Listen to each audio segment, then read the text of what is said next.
I'm going to carry out an R1 and R2 test on a radial socket outlet circuit. I've prepared the board ready, I've isolated everything and carried out all the safe isolation procedures as required. Again, I'd like to stress that when you're working on around or on live equipment, as we are now, we need to be very, very careful because, one mistake can be fatal. What I'm going to do in this case is I'm actually going to do the test at the board and short out the circuit at the other end, because for a socket outlet circuit I sometimes find that easier.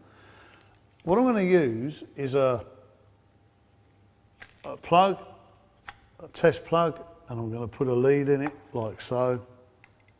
I know the circuit's isolated, so there's no problem, I've tested it. I'm going to plug this in, then I'm going to come back here, carry out the test. I've isolated this circuit. This is the furthest point on the circuit, which is the one I want to take the R1 and R2 reading from. What I need to do now is obviously zero the instrument to take into account the resistance of the instrument leads and also the piece of equipment I'm using for carrying out the test. So quite a simple process. I'll just turn my instrument to ohms, take a reading, push the button, and when that little symbol comes up on the bottom left-hand corner, that's showing me that this is now zeroed.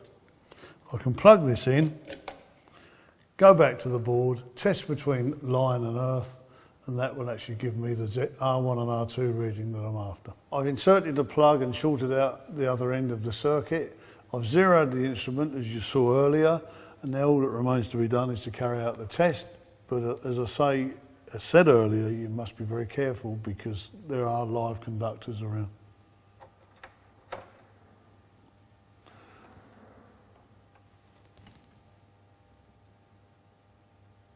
I've now got a value of 0.2 of an ohm, which is perfectly satisfactory for this circuit, although I'll check it later. I just need to record it on the schedule of test results. Make sure I remove my lead from around by the end of the circuit and replace everything safely.